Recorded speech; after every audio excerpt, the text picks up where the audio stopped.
Okay, Alan. I will skip 3, 4, and 5, and again, I'll coordinate with the clerk on those issues. I'd like to get just some clarification on the appointment specifically to the planning board, just to keep this. My first awareness that there was a mayoral representative appointment was on seeing something listed on the website that there is a mayor's representative. I asked the clerk for the details. It was the first time I saw the details. The Township Code 292, which is one of the things that was discussed, specifies that the Class 1 appointment is the mayor.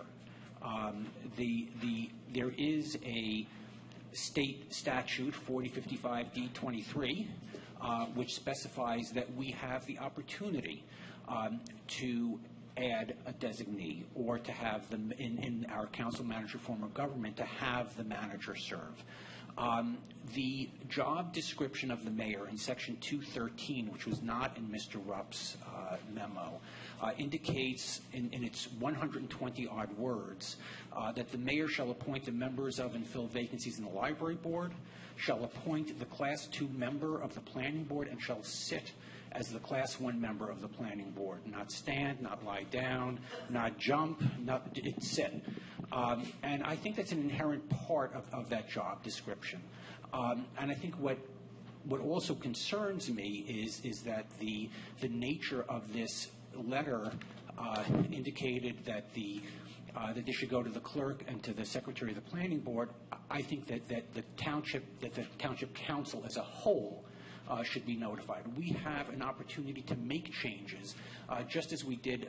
We had an issue that was raised with Mr. Rupp about the number of alternates. The statute allowed an increased number of alternates. We had never modified the township code. Let's have a township code and let's follow it. If it needs to be modified, we have the opportunity to modify that. If we are going to make changes, let's keep the entire township council in the loop. Okay, next. I'm sorry, Mayor, I just wanted to follow up on that because I just want to make sure that I'm clear, that the public is clear. There's an appointee that's sitting as a Class 1 member that is your appointee, but it's not you? Yes. And is that a permanent? Yes, that's the way, in every other municipality, if the mayor would like to appoint somebody to the planning board, he appoints somebody to the planning board. I appointed Yit Stern to the planning board in my space, who's been, councilman, deputy mayor, 10 years experience on the planning board and the zoning board of adjustment. So I got the how to do it. I took a memo from Bill Rupp, and we went forward for them. So if anybody would like to challenge it, feel free. But I don't, listen. No, not you. I understand, but this is like we're not close to October now. No, and Mayor, listen. Please listen to the tone and tenor of my voice. There's no animus here. I'm asking questions because I think it's quite important that we're clear that if our code says that the mayor is going to sit as a Class 1 member, and it's never been done in this municipality before, that seat was vacated so that the mayor could appoint a non-duly elected official to that. In that seat, where there is some, I don't want to say influence, but at least there is someone from the council who is sitting there in that Class 1 position, and that's a big deal. There's another councilman who sits there. As I said, in your seat.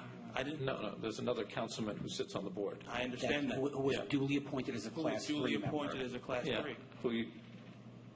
Who you appointed. We all appointed Mark to the planning board. Yes. Correct. And if our code says that our mayor is going to sit there, why wouldn't the appointee be another? It says mayor or designee. Yeah.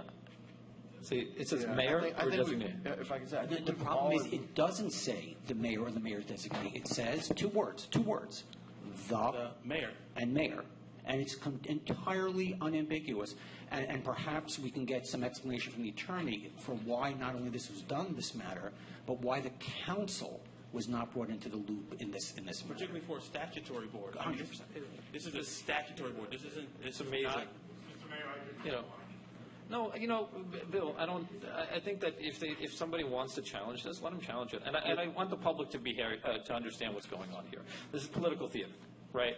everybody is allowed to put somebody on to the planning board, right? My two colleagues would like to take this on and try to make an issue at it, like something untoward is going on, like they have done before over and over again. Now, if you would like to make a challenge, if you would like to challenge it, challenge it. I got a legal opinion. That's the way our attorney told us to do it. And as somebody who's been mayor for 4 years, and the last mayor wanted to appoint somebody, and then we talked about, oh, the optics and the politics of it, and not knowing, understanding how much the job is, this time around, I said, yeah, you know something, I'm going to appoint somebody. So that's the entire story. If you'd like to take it up with the attorney, let's take it up with the attorney at a later date. Write a memo, get somebody else to say, call whoever you want. Defensive here. I'm not defensive. I know exactly what you guys are doing, and I am exactly We're asking tired a of question. it. Yeah, I'm exactly telling you exactly what I think, and I want to move on. I was Okay, asking so a question about a statutory if there are four board members of council appointee. who would like to continue this discussion on this issue, please let me know by Mr. nodding head, Mr. or we Mayor, will be moving on. What concerns me is that you have indicated that there was a discussion where you indicated there were genuine concerns about the optics of having an appointee. If there are concerns, this should have been done in public.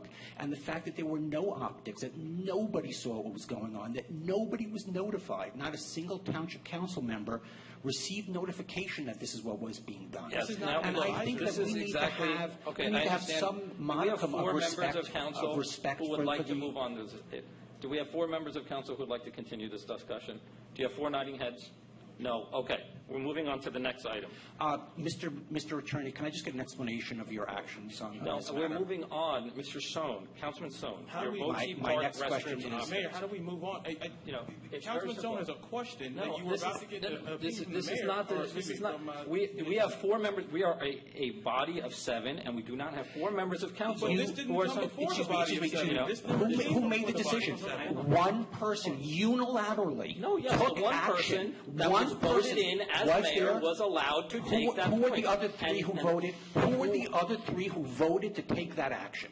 There was no Who need for were it. the other 3? We don't need 4 people. That's what the attorney said. You just told me that you need 4 people to take action. Who were the 4 people who approved that action? You're making this up and whipping it out. You're making it up as on. You're just whipping this up. No, you're making it I up like, as on. Who were like the to hear 4 from people who Mr. took Rupp. this action? Designation. As would I. Let's hear an explanation from Mr. Rupp. Could Mr. Rupp tell us what the options are here? And if there is a What is the, challenge, wait a how- minute, what is the Jason, process for the Jason, challenge? Jason, Mr. Rupp, what is the legal possibilities for this thing?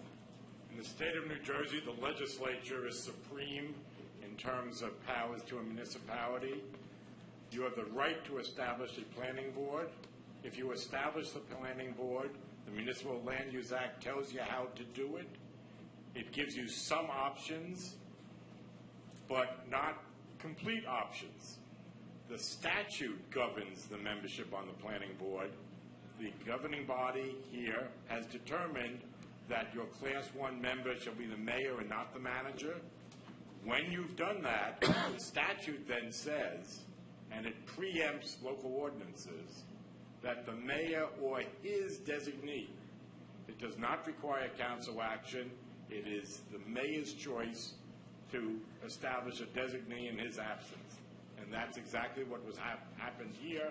It's governed by state law to the extent your ordinance, which was probably drafted before the designee language was added in the statute preempts that.